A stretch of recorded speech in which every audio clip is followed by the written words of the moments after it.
अगर आपके अच्छे खासे प्यार भरे चलते हुए रिश्ते में अचानक से टॉक्सिसिटी आ गई है, अगर ऐसी आंधी आ गई है जो सब कुछ तबाह करने पर लगी हुई है, क्या ही एक दूसरे की रिस्पेक्ट, क्या ही किसी रिश्ते की खूबसूरती और क्या ही एक दूसरे के साथ शेयर किया जाने वाला एक खूबसूरत रिश्ता, सब कुछ एक ऐसी आंधी जो सब कुछ तबाह करने पर तुल गई है।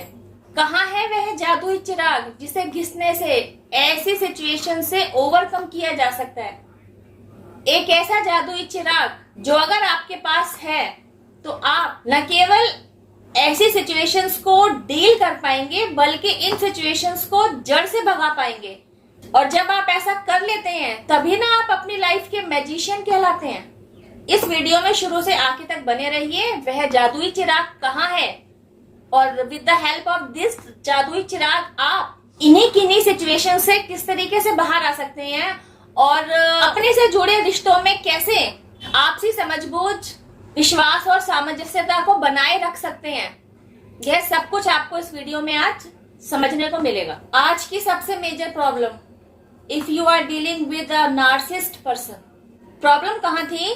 सालों साल आपको पता ही नहीं चला जिस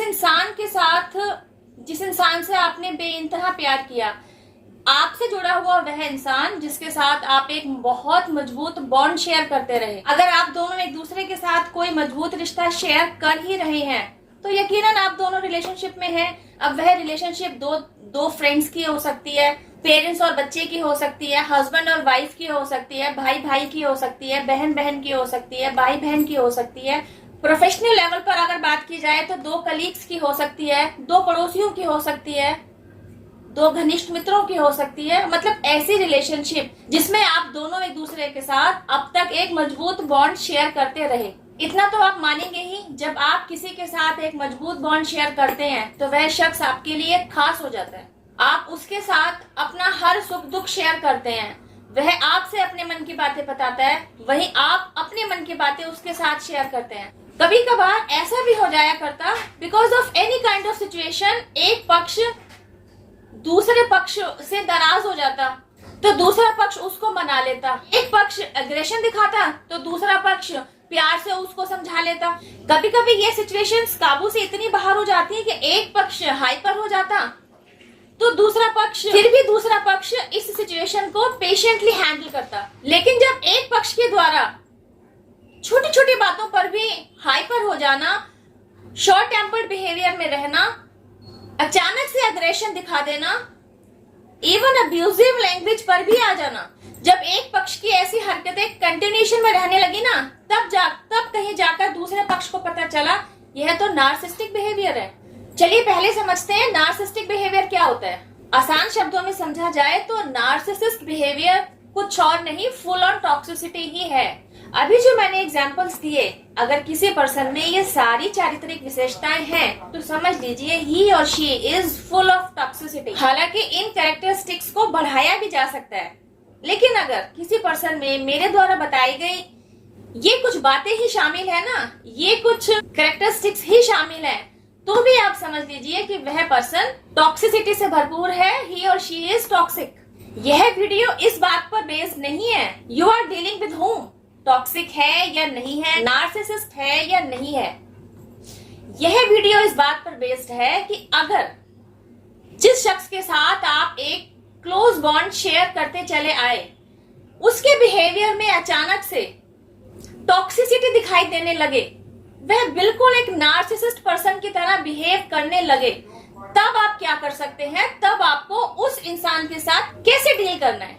घर परिवार में किसी सिचुएशन के चलते जब घर का माहौल बिगड़ने लगता है ना, डिस्टर्ब होने लगता है ना, तो उस अशांति भरे माहौल में शांति क्रिएट करना मुश्किल होता है, नामुमकिन नहीं होता है। देखिए, मैं कहूंगी मुश्किल होता है, लेकिन मैं यह भी कहूंगी कि नामुमकिन नहीं होता।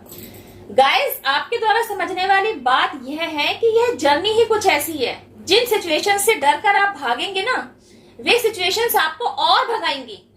जिन सिचुएशंस को आप फेस नहीं करेंगे, उनका सामना नहीं करेंगे, उनसे बचना चाहेंगे, तो वे सिचुएशंस और रूप बदल बदल के, मतलब और क्रूरता भरा रूप लिए हुए आपके सामने आएंगी ही।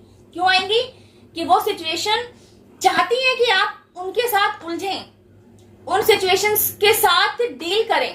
क्योंकि कोई भी सिचुएशन जब आपकी लाइफ में एंटर करती है ना, वह आपके लिए कोई ना कोई लेसन ही लेकर आ रही होती है। अब अगर आप उस सिचुएशन के साथ डील ही नहीं करेंगे तो वो सबक कैसे सीखेंगे। अब आप कहेंगे गर्म तवे पर हाथ कौन रखेगा, इससे तो हाथ भी जलेगा और मामला और गड़बड़ाएगा। जी हाँ, बात हो रही है एक ऐसे जादुई चिराग की जिसे घिसने से न केवल आप खुद को शांत बना सकते हैं, अपने अंदर पीस क्रिएट कर सकते हैं, बल्कि आपसे जुड़ा वह शख्स जो अब तक आपके साथ एक बहुत ही प्यार भरा, विश्वास भरा, रिस्पेक्टफुल बॉन्ड शेयर करता रहा ना, उसके अंदर आ रखी ये टॉक्सिसिटी को भी वह रिमूव कर देता है। तो इसके लिए क्या किया जाना है, आपके घर परिवार का जो फिलहाल टॉक्सिक एनवायरनमेंट बन गया है, सबसे पहले तो आपको इस पर संयम पाने की जरूरत है। कैसे पाएंगे, जब आप खुद पर संयम पालेंगे, खुद के अंदर पीस क्रिएट कर पाएंगे। जब माहौल ही ऐसा है, ऐसे में आप अपने अंदर पीस कैसे क्रिएट कर सकते हैं, जादुई चिराग है ना, with the help of that kind of जादुई चिराग। चलिए अब सस्पेंस तोड़ते हैं, वह जादुई चिराग है हीलिंग प्रेयर। हीलिंग प्रेयर से रिलेटेड मेरी बहुत सारी वीडियोस इसी चैनल पर अवेलेबल है। आजकल मैं पितृदोष, पितरों की शांति और हीलिंग प्रेयर से रिलेटेड वीडियोस आप सबके साथ शेयर कर रही हूँ। आप चाहें तो वीडियोस को जाकर देख सकते हैं।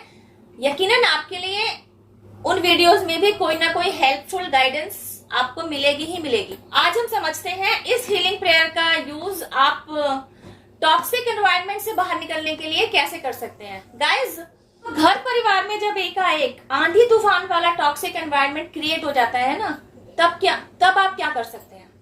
सबसे पहले खुद पर काम कीजिए। खुद पर काम आप इस तरीके से कर सकते हैं, आप खुद को हील करने की तरफ चलेंगे, खुद को हीलिंग सेंड करेंगे। कैसे, आई am sorry, please forgive me, thank you, I love you.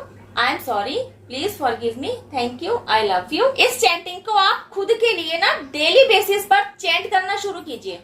इस चैंटिंग को आप डेली रूटीन के काम काज करते रहने के साथ भी चैंट करते रह सकते हैं। सोने से पहले, उठने के बाद, बस जैसे ही आपको याद आए आप इसके चैंटिंग करना शुरू कर सकते हैं। इससे क्या होगा, इससे आपके लाइफ में ना मैजिक क्रिएट होना शुरू होगा। यह मैजिक शुरुआती तौर पे आपको दिखाई नहीं देगा, लेकिन जब आप इसका कंटिन्यूएशन में यूज करते रहेंगे ना, तो आप देखेंगे आपके अंदर ना पीस क्रिएट होनी शुरू हो रही है। आप अंदर से ना शांत हो रहे हैं। अपने अंदर आ रहे इस पॉजिटिव बदलाव को आप क्रॉस चेक भी कर सकते हैं। सपोज आपने अभी ही अपनी फ्लोरिंग डस्ट की है, मतलब आपने घर की सफाई की है, और अचानक से आपके बच्चे के हाथ से पानी का ग्लास गिर गया या चाय का कप गिर गया, कुछ भी समझ लीजिए, मतलब जिससे फ्लोर गंदा हो गया। ऐसी सिचुएशंस पर आप आमतौर पर क्या किया करते थे, उस बच्चे को डांटने लग जाया करते थे। देख कर नहीं चल सकता, या मुझे सफाई करनी पड़ेगी, या एक मतलब छोटा सा काम भी नहीं होता, इसके लिए भी आपको 4 नौकर चाहिए। मतलब कुछ भी आपको ऐसा बोलना है, क्योंकि आप इस समय ट्रिगर हो चुके हैं। आपने अभी सफाई की थी, अब आपको वापस से सफाई करनी पड़ेगी। तो ये जो अननेसेसरी बर्डन आपके ऊपर आ गया ना, इसको आप हैंडल नहीं कर पाए और आप फ्रस्ट्रेट हो गए, और उस फ्रस्ट्रेशन के चलते आपने अपने ही बच्चे को डांटना शुरू कर दिया। आप डांटना शुरू कर दिया करते थे बिफोर चैंटिंग दिस प्रेयर।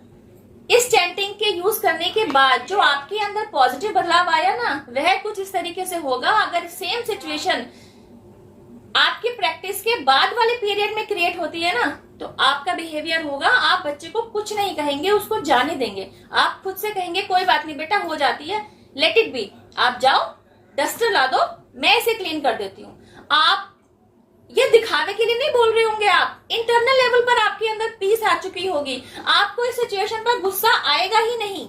आप फ्लोर की दोबारा से सफाई कर देंगे, और आपके इस बिहेवियर से क्या होगा, आपका बच्चा भी खुश रहेगा। यू नो व्हाट, आपके बिहेवियर से उसको क्या मिला, उसको भी एक ना दिखाई देने वाली झप्पी मिली। वो कहता है वाह, मम्मी ने तो मुझे डांटा भी नहीं और खुद ही सफाई कर ली, मेरी मम्मी तो बहुत अच्छी है। वह यह नहीं कहेगा या कहेगी कि मेरी मम्मी तो कभी गुस्सा नहीं करती, बल्कि वह आप में आए हुए पॉजिटिव बदलाव को देखते हुए कहेगा वाह, मेरी मम्मी तो अब मुझ पर गुस्सा भी नहीं करती। मेरी वीडियोस, मेरे जो भी व्यूवर्स देख रहे हैं, यह मैसेज मेरे उन सभी भाई बहनों के लिए है जो ऐसी सिचुएशंस के साथ डील कर रहे हैं, अचानक से लाइफ में आए टॉक्सिक एनवायरनमेंट के साथ उन्हें डील करना नहीं आ रहा है। मेरी तरफ से समझाने वाली बात यह है कि with the help of this chanting आपके अंदर पॉजिटिव बदलाव किस तरीके से आता है। यह तो बहुत ही छोटा सा एग्जाम्पल था। आंधी तूफान लिए हुई बड़ी से बड़ी कोई सिचुएशन भी अब आपकी इस प्रैक्टिस के बाद जब लाइफ में एंटर करती है ना, तो अब आप क्योंकि अंदर से शांत हो चुके होते हैं ना, तो आपका मेंटल लेवल डिस्टर्ब नहीं होता। इससे क्या होता है, सिचुएशन जो गड़बड़ा रखी होती है ना, तो आप सिचुएशन को एनालाइज कर पाने में सक्षम होते हैं। इवन सिचुएशन के पीछे की बिग पिक्चर भी आपको दिखाई देने लग जाती है। अब क्योंकि आपको जो सिनेरियो आपके सामने चल रहा है उसका ए से लेकर जेड तक आपके सामने होता है, तो आपको अच्छे से पता होता है इस सिचुएशन के क्रिएट होने के पीछे का रूट कॉज क्या है, इस सिचुएशन को ड्रामेटिकली क्रिएट किया गया है या यह किसी गलतफहमी की वजह से क्रिएट हो गई है। आपको यह भी समझ में आता है इस सिचुएशन में किन किन लोगों का इन्वॉल्वमेंट है, और आप क्योंकि मैजिशियन बन चुके होते हैं तो आपको यह भी समझ में आता है अब आपको इस सिचुएशन के साथ डील कैसे करना है, और आप करते भी हैं।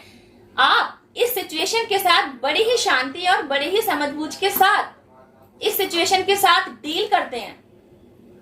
इस सिचुएशन में जो उलझी हुई गुत्थी होती है ना, आप वो शख्स होते हैं जो उस उलझी हुई गुत्थी को सुलझा पाते हैं। एंड यू नो व्हाट, आपके अंदर आए इस पॉजिटिव बदलाव को देखकर आपसे जुड़ा हर एक शख्स शॉक्ड होता है, क्योंकि आंधी तूफान लिए हुए सिचुएशन को हैंडल करना it's not an easy task, और इसको हैंडल कर लिया आपने, है ना, आपने जो काम किया है ना काबिले तारीफ। तो यह तो बात हुई आपकी कि किसी टॉक्सिक सिचुएशन के साथ डील करने से पहले आपने खुद पर काम किया, आपने खुद को स्टेबल किया, आपने अपने अंदर पीस क्रिएट की, अपने आप को मैजिशियन बनाया। आफ्टर दैट आप उस सिचुएशन के साथ डील करने में सक्षम हुए, फिर आपने उस सिचुएशन को भी डील कर लिया। अब बात आती है आपसे जुड़े उस एक खासम खास शख्स की जिसके साथ अभी तक आप प्यार भरा, विश्वास भरा, बहुत ही मजबूत बॉन्ड शेयर करते रहे। अब उसके अंदर की टॉक्सिसिटी के साथ क्या किया जाए, उसके अंदर की टॉक्सिसिटी को रिमूव कैसे किया जाए। जी हाँ, बिल्कुल, उसके अंदर की टॉक्सिसिटी को निकालने का जादू भी इसी जादुई चिराग में मौजूद है, मतलब इसी हीलिंग प्रेयर में। कैसे?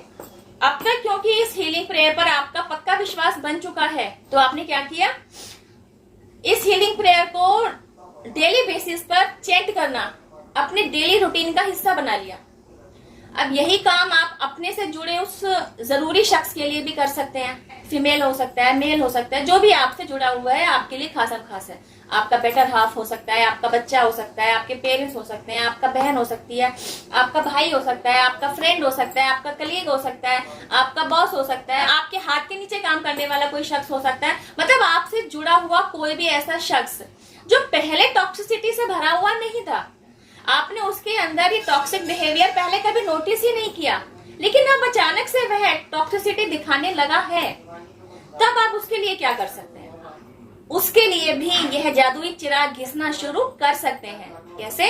यही हीलिंग प्रेयर उसकी तरफ सेंड कर दीजिए, इसी चैंटिंग को उसके बिहाफ पर चैंट करना शुरू कर। फॉर एन एग्जाम्पल, आपसे जुड़ा वह शख्स आपका हस्बैंड है, तो आप क्या कहेंगे? जिस भी रिश्ते में आप जुड़े हैं उस रिश्ते को आगे रखकर उसका नाम लेते हुए आपने यह चैंटिंग करनी है। फॉर एन एग्जाम्पल मैं इस तरीके से बता रही हूँ, अगर वह आपका हस्बैंड है तो आपको क्या करना है? My dear husband, I am sorry, please forgive me, thank you, I love you. My dear husband, I am sorry, please forgive me, thank you, I love you. खुद से जुड़े उस खासम खास शख्स के लिए जब आप यह चैंटिंग शुरू करते हैं ना, तो आप देखते हैं उसके बिहेवियर में भी धीरे धीरे पहले जैसी पोलाइटनेस आनी शुरू हो जाती है, जैसे वह शख्स पहले कभी हुआ करता था ना, खुश मिजाज, caring, loving, compatible, faithful, trustworthy.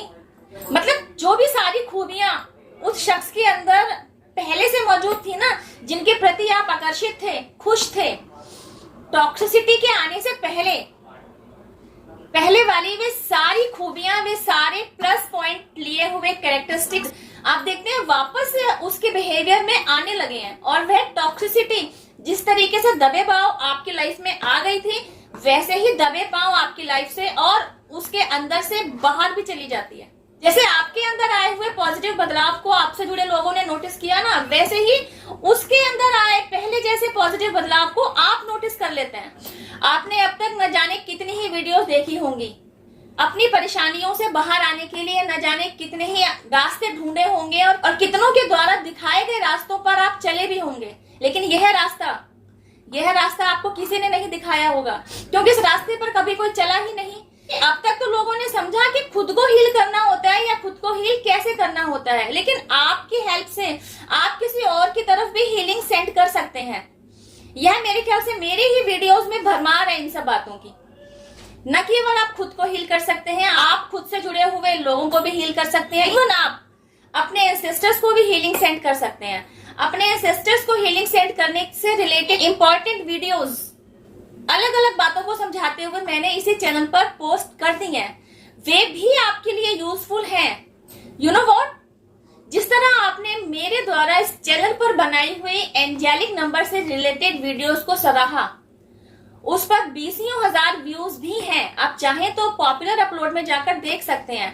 तभी है ना आपने उन मेरी वीडियो में बताए गए मैसेज से रिलेटेड सर्कमस्टांसेस जब आपकी लाइफ में घटने शुरू हुए, तभी ना आप समझे कि हाँ, इस वीडियो में दिए गए मैसेज के अंदर सच्ची और सटीक बातें ही बताई गई हैं। सिमिलरली मैं आपको बता रही हूँ, अब जो इस वीडियो में मैंने बात बताई है और ऐसी सिचुएशन से बाहर निकलने का यूनिक रास्ता दिया है, वह भी सच्चा और सटीक है। इसे मैं खुद आजमा चुकी हूँ। मेरी वीडियोस में दिए गए सारे एग्जाम्पल्स मेरी खुद की लाइफ के रियल अनुभव से ही प्रेरित है। यह भी उन्हीं में से एक है। खुद पर काम किया, सिचुएशंस के साथ डील करने की स्ट्रेंथ पाई और जिसके साथ प्रॉब्लम क्रिएट हुई ना, उसको भी शांत किया। आजकल आप देख रहे हैं ज्यादातर लोगों के घर टूट रहे हैं, सेपरेशंस के किस्से बहुत ज्यादा हो रहे हैं, बिकॉज इस तरीके से भी अपने घर में आई सिचुएशन के साथ, अपनी लाइफ में आई बिगड़ी हुई सिचुएशन के साथ डील किया जा सकता है। अपने बिखरते हुए रिश्ते को बचाया जा सकता है। अपने खूबसूरत रिश्ते में पहले जैसी खूबसूरती को बनाया जा सकता है। बस जरूरत है उस जादुई चिराग को ढूंढने की और ढूंढने के बाद घिसने की। जब आप ये दोनों काम करते हैं ना, तो आपका रिश्ता कहीं नहीं जाता। ना रिश्ता कहीं जाता है, ना उस रिश्ते में जुड़ा हुआ वह शख्स कहीं जाता है। मैं इससे बड़ा और क्या ही एग्जाम्पल दूं कि हीलिंग प्रेयर को चैंट करने का जादू मैंने खुद इस तरीके की सिचुएशंस के साथ डील करने में देखा है। It is my own experience. मैं बता ही चुकी हूँ, जब मेरी लाइफ में सोल शॉक आया था, टावर मूवमेंट फेस किया था, तो अवेकनिंग प्रोसेस से गो थ्रू होते होते जितने भी मैंने अनुभव गेन किए, उनमें से एक यह भी था। खुद पर काम करते हुए, एक्सट्रीम लेवल का इनर वर्क करते हुए, जब आप खुद को हील कर रहे होते हैं ना, किन्हीं टफ सिचुएशंस के साथ डील करने की स्ट्रेंथ जब ईश्वर द्वारा आपको दी जाती है ना, तो वह विजडम भी गेन कराई जाती है कि इस स्पिरिचुअल टूल का इस्तेमाल आप और कहां कहां कर सकते हैं। मैंने किया and I have seen the magic in my life. That's why I am telling you, आप भी इस मैजिक को अपनी लाइफ में क्रिएट कर सकते हैं। जरूरत है तो विश्वास से भरा हुआ एक कदम उठाने भर की, उठाइए तो सही। रिजल्ट ना आए तब कहिएगा, कमेंट बॉक्स में थैंक यू ही कहेंगे। आप चाहें तो एडवांस में भी कमेंट बॉक्स में थैंक यू लिखकर ईश्वर को ग्रेटिट्यूड दे सकते हैं। डिवाइन पावर जिनमें भी आपकी श्रद्धा है, universe, angels, ancestors, spirit guides, पूरे डिवाइन रियल्म को थैंक यू जरूर कहिए। अपना ग्रेटिट्यूड जरूर शो कीजिए, कमेंट बॉक्स में लिख कर जाइए, तभी ना एनर्जी एक्सचेंज होगी। It is just for you only, ताकि आपका यूनिवर्स के साथ बॉन्ड और स्ट्रांग हो जाए। Thank you for watching my video. इस वीडियो में बस इतना ही। अब मैं आपसे मिलती हूँ एक और जरूरी टॉपिक के साथ नेक्स्ट वीडियो में। टिल देन हैव पेशेंस, रबा खैर, जय माता दी, take care, bye, stay blessed.